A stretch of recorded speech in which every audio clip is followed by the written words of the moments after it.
क्या हाल होवेगा अंत काल में, हाल पड़ेगा अंत काल में, सुन लीजो सब कोई। इसलिए संत कहते हैं चेतन वे कहे सुखदेव जी, अर्थात जाग जाओ। चेतन का अर्थ है जागृत हो जाना। हम अभी सोए हुए हैं, मोह निद्रा में, अज्ञान की निद्रा में हम सोए हुए हैं। संत जगाते हैं, सचेत करते हैं। चेतन है जा कहे सुखदेव जी, क्यों ओ जन्म गमावो। ये मनुष्य जीवन अमोलक हीरा है, कोड़ी बदले इसको क्यों गमाते हैं। संत ऐसा हमें कहते हैं। संतों के जो वचन हैं ये हमें जगाने के लिए है, जागृत करने के लिए, चेतन करने के लिए। हम जाग जाएं और भजन में लग जाएं और सदा सदा के लिए इस दुख से छूट जाएं। इसलिए संतों ने ऐसे वचन कहे हैं।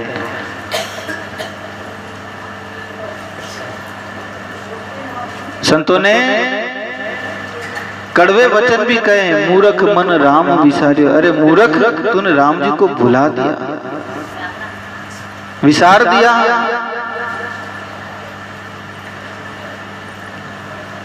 ये जीवन उसी लिए मिला था, परम कल्याण को प्राप्त करने के लिए, परम आनंद को प्राप्त करने के लिए।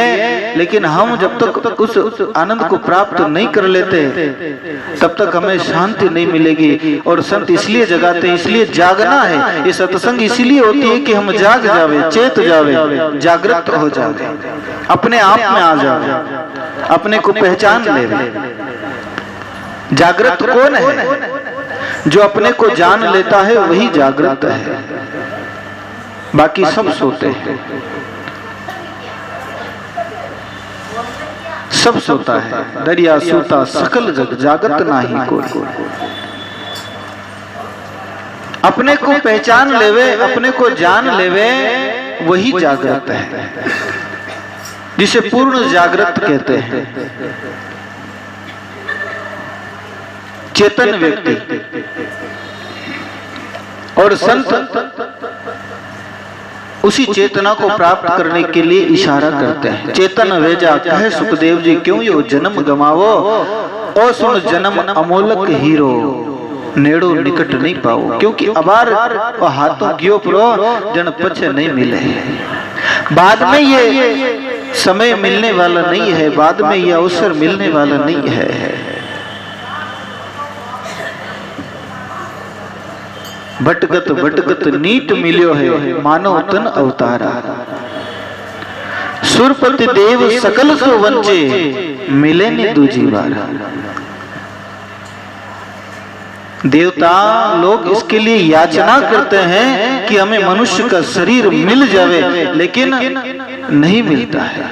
क्यों? क्योंकि उन्हें शरीर मनुष्य का मिला था। ऐसा नहीं है कि नहीं मिला, मनुष्य का शरीर मिला था। उस मनुष्य के शरीर में स्वर्ग की कामना को लेकर के शुभ कर्म किए, फल की इच्छा को लेकर के शुभ कर्म किए और स्वर्ग की प्राप्ति की, मोक्ष की प्राप्ति नहीं। और स्वर्ग में कब तक रहा जाता है? जब तक हमारे पास में उन पुण्यों का फल है, वो पूंजी है। एक संत सत्संग में फरमा रहे थे कि कोई भी मरे ना तो बीर लारे आपा लगावा स्वर्गीय, स्वर्गीय लगावा ना। वे संत कहवे कि स्वर्ग में जाने वालों महामूर्ख हुआ करे, और बेटो बापरा आगे स्वर्गीय लगावे जाना, वो अपना बाप में महामूर्ख सिद्ध करे। क्यों? क्योंकि मनुष्य शरीर प्राप्त करके भजन सुमरण नहीं किया और स्वर्ग में भी गयो है तो मूर्ख ही है।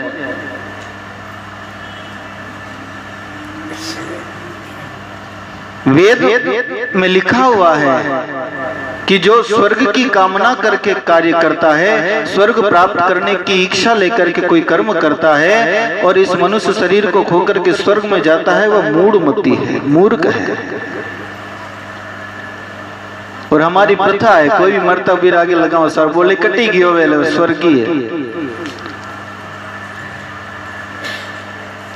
स्वर्ग में अगर मनुष्य शरीर को प्राप्त करने के बाद में अगर आप चले गए तो समझो आपने इस मनुष्य शरीर को व्यर्थ में गंवा दिया,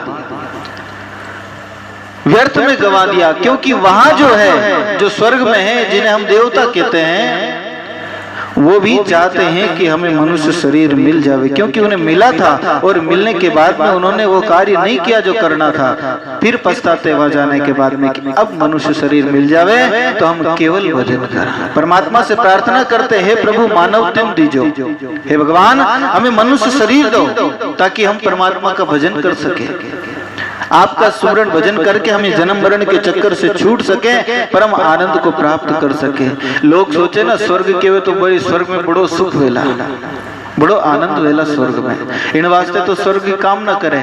पर विचार करो, स्वर्ग में जो दुख है ना बेड़ो तो अटी को नहीं, अट मृत्यु लोक में भी तो दुख नहीं है जितो स्वर्ग में है।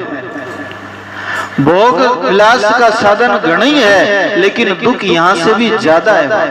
क्यों? क्योंकि वह निरंतर इस बात का भय लगा रहता है कि पुण्य क्षीण होते ही पुनः नीचे ना जाने किस योनि में धकेल दिया जाएगा। लेकिन मनुष्य को तो ये आशा है कि मैं अगर कुछ अच्छा कार्य करूं तो कुछ प्राप्त कर सकता हूं। बोलो राम। और वहां पर भी आपके पुण्य के हिसाब से ही आपको व्यवस्था मिलती है। जैसे आपके पास में जितना धन वे ना, होटल में जावे तो वित्तीय व्यवस्था मिले, जितना रुपया देवे भले 5 स्टार में जाओ 7 स्टार में जाओ, रुपया वेज न जाओ, जितना रुपया उतनी फैसिलिटी, रुपया कम सुविधा में कमी। ऐसे ही जितना पुण्य है उतना ही वह फल मिलता है और उसके बाद में पुनः आना पड़ता है। इसलिए केवल एक नाम की साधना में लगना है। संत इसलिए बार बार सचेत कहते हैं, केवल राम रटो मन मेरा, केवल एक नाम का सुमरण करो, केवल एक परमात्मा का भजन करो। चेतन हो जा कहे सुखदेव जी, क्यों यो जन्म गवाओ, क्यों इस मनुष्य शरीर को गंवाते हो। और ये रकार मकार ये जो शब्द है, ये सब का श्रेय है, ये सब में सार तत्व है। इसलिए दरियाव जी महाराज ने कहा, रंकार अनहद की दरिया परख आवाज, और इष्ट पहुंचे नहीं जहां राम का राज। और वहां नहीं पहुंच सकते। हम सोचे हम किसी और साधन को लेकर के उस ब्रह्म को प्राप्त कर लेवे, और साधन से उसकी प्राप्ति नहीं होती है। बोलो राम। उस परम मोक्ष को प्राप्त करने के लिए सांसों सांस के द्वारा सद्गुरु विधि से भजन करना ही श्रेष्ठ साधन है। बाकी जब तप इत्यादि ये तो सब बंधन के कारण है। जब तप संयम काया कृष्ण शांक योग व्रत दाना, इनसे नहीं ब्रह्म से मेला, गुण और कर्म बंधाना। अच्छे कर्म करोगे तो अच्छे कर्मों में बन जाओगे, स्वर्ग मिलेगा। बुरे कर्म करोगे तो अधोगति में जाओगे, दुर्गति में जाओगे, नरक में जाओगे। और इन दोनों को छोड़ करके शुभ कर्म कर स्वर्गा जावे, अशुभ किया 84 के सुखराम भक्ति कर केवल अमर लोक जन जासी। केवल उस भक्ति में लग जावे, वो उस अमर लोक को प्राप्त कर सकता है। सुख दुख से, शुभ और अशुभ कर्मों से अलग हट करके, परे हो करके। क्योंकि शुभ कर्म कर स्वर्ग जाओ, शुभ कर्म करोगे तो उसकी फल प्राप्ति होगी, उसे भोगना पड़ेगा, और भोगने के लिए कोई न कोई योनि में आना पड़ेगा। ऐसा नहीं है कि आपने अच्छे शुभ कर्म किए तो आपको मनुष्य का ही शरीर मिले। दूसरी योनि में भी शुभ कर्म को भोगा जाता है। आप देखते हैं बड़े बड़े रईस लोग घर में कुत्ता पाले, मिनक ने नहीं मिले एड़ो भोजन भी ने जिमावे, गाड़ी में घुमावे, बढ़िया शैम्पू लगाने रोज हिनान करावे। क्यों? बिरा कर्म अच्छा करेड़ा है, जन व्यवस्था भी न मिली है। सेवक सारा लखपति लोग बिरा कुत्ता रा सेवक, सोचो बात को। और सब पुण्य रूप फल है। किन्हीं भी जोड़ी में जा और पुण्य रूप फल जो है जीव भोग लेवे, लेकिन परमात्मा रो भजन जो है वो दूसरी योनि में नहीं हो सके। शुभ कर्म करो तो उसका फल मिलेगा, स्वर्ग मिल जाएगा। कोई योनि में जाकर के भोग लोगे अशुभ कर्म करोगे तो नरक में जाओगे, अधोगति में जाओगे, या इस संसार में किसी जोड़ी में भोग लोगे। देखते हैं कई लोग कितने दुखी होते हैं, शरीर में पीड़ा, कुष्ठ रोग हो जाता है, ये पाप का ही तो फल है, अशुभ कर्म का फल है। और इस संसार में जो हम देखते हैं ना, यही नरक और स्वर्ग अटी, कोई दूजड़ और कटी नहीं है दूसरी जगह।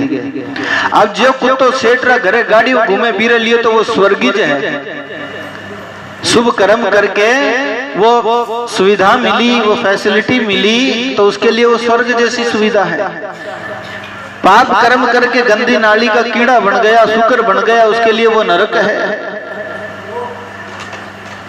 और इन दोनों कर्मों का त्याग करके शुभ कर्म का भी त्याग कर देवे, अशुभ का पूर्णतः त्याग कर देवे, शुभ कर्म करे तो उसमें फल की आशा का त्याग करके करे, तब जीव को और केवल परमात्मा का स्मरण करे, केवल राम जी का, आन का नहीं। आन इष्ट को छोड़ देवे। आन देव को ध्यावसी जारे मुख छारा हो, राम निरंजन ऊपरे जन सुंदर वारा हो। ऐसे उस निरंजन राम की शरण में हो जाए। केवल एक राम के नाम में लग करके ही जीव उस केवल पद को प्राप्त कर सकता है, उस परम मोक्ष को प्राप्त कर सकता है।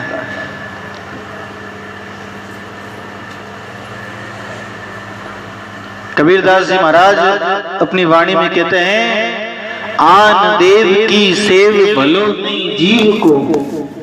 आन देव की सेव करते, पूजा करते हैं, जीव रो भलो नहीं है।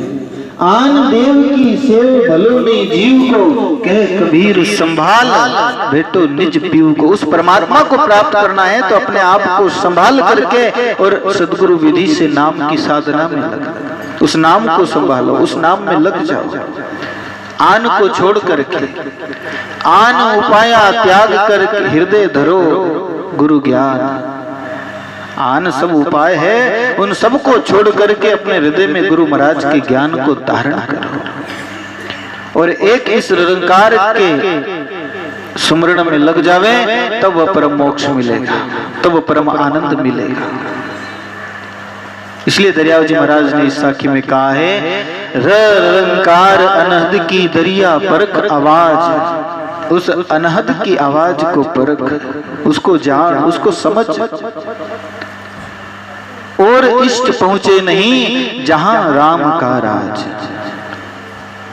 और किसी प्रकार से उसे प्राप्त नहीं कर सकते।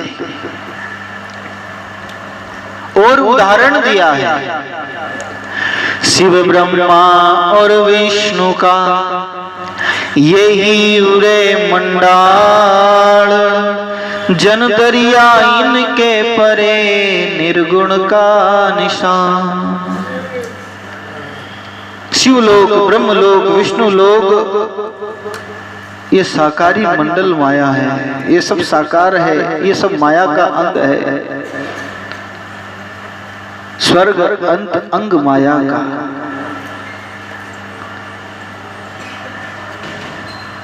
शिव ब्रह्मा विष्णु, इनकी एक सीमा है, एक अवधि है, और अपनी अवधि पूरी होने के बाद में इनका भी विनाश होता है।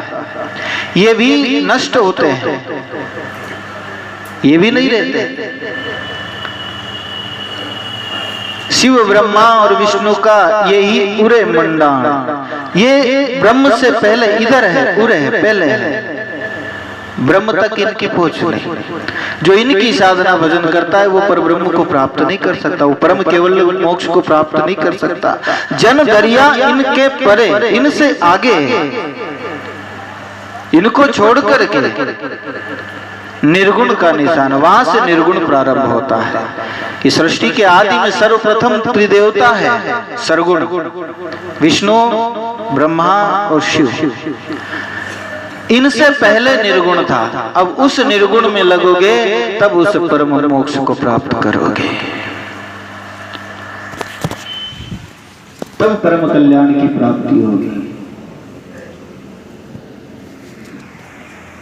कहने का तात्पर्य यह है कि चाहे किसी भी प्रकार से आप समझो, किसी भी प्रकार से जानो, किसी भी प्रकार से इस बात को हृदय में धारण करो, बात एक ही है कि सब प्रकार से, सब दूर से अपने आप को हटा करके केवल एक नाम की साधना में लगाना है और सब प्रकार से मन को हटा करके केवल एक नाम में लगाना है और किसी में नहीं लगाना। ये जितने उदाहरण दिए हैं ये केवल उस एक नाम में लगाने के लिए ही संतों ने दिए हैं, केवल एक नाम में लगाने के, उस नाम को प्रतिपादित करने के लिए, उस नाम की महिमा को बताने के लिए सब दूसरी बातों का खंडन किया है।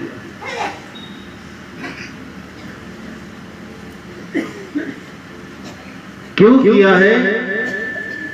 क्योंकि जीव को और किसी भी साधन के द्वारा परम मोक्ष की प्राप्ति नहीं होती है। जो जन्म मरण का जो उसका चक्कर है वो समाप्त नहीं होता है।